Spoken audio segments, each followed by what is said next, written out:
Hey, Mom.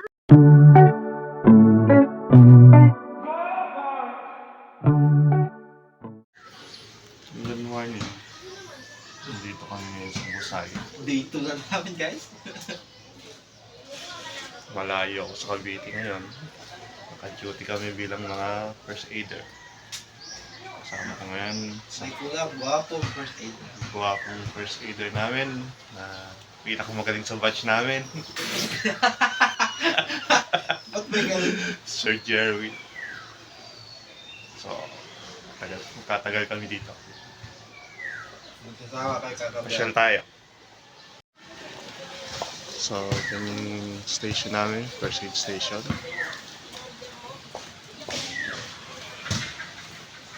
Tapat namin ay basketball court. Siya pwede magkano?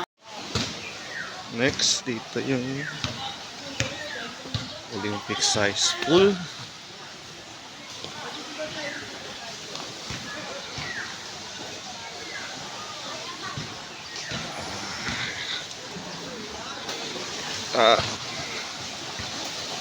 Yung Olympic size pool nila. Ayan, may mga nagpe-training ng swimmers.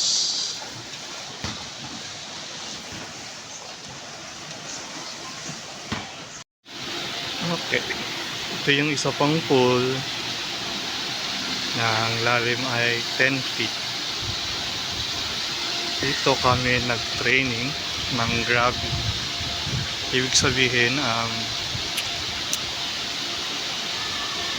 kapag nagre-rescue ka ng nalulunod, yun, yung ibig sabihin ng gravity na minsan kasi yung mga nire-rescue mo, hahawakan kanila at hihilahin kanila pababa. So tinuruan nila kami kung paano kami makakawala doon para hindi rin kami malunod.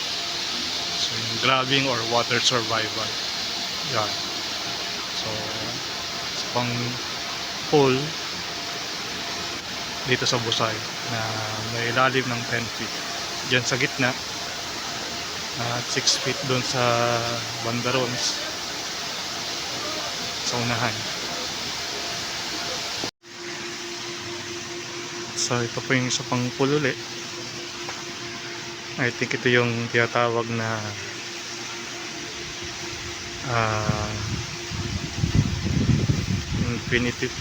infinity pool or therapy pool. So dito sa taas mababaw, pagdating dito sa baba malalim. Siguro dahil infinity, dahil dire-diretso yung sobrang tubig kayo.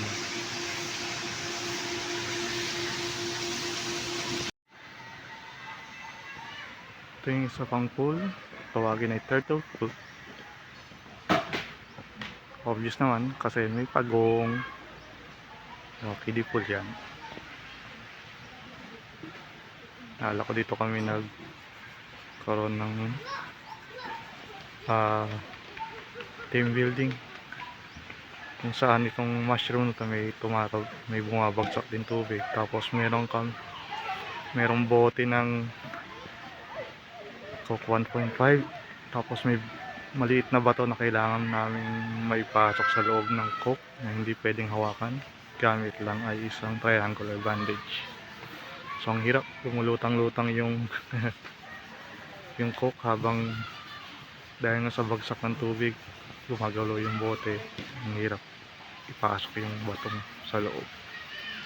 Hindi ko malilimutan yan.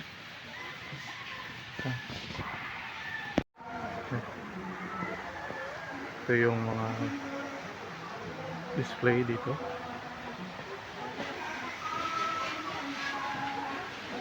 Triceratops, dinosaur,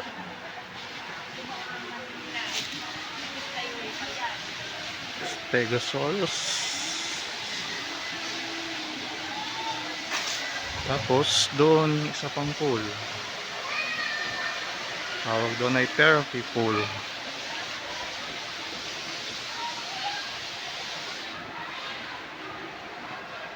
Yan ang therapy pool. So yan yung mga pool dito sa Busay.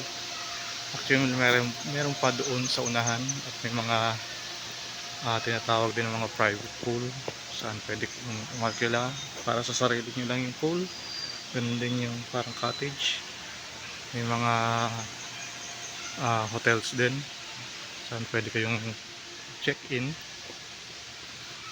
So yan yung loob ng Busay. So yan lang muna sa ngayon. Update ko na lang kayo kasi magtatagal kami rito, baka mga hanggang June or July bilang mga standby medic. So mag-update pa ako ng mga pangyayari dito sa experience ko dito sa Busay. So yan lang muna. Thank you sa panonood, and sana ay patuloy nyo kaming subaybayan dito sa experience ko sa Busay bilang isang medic. So bye bye.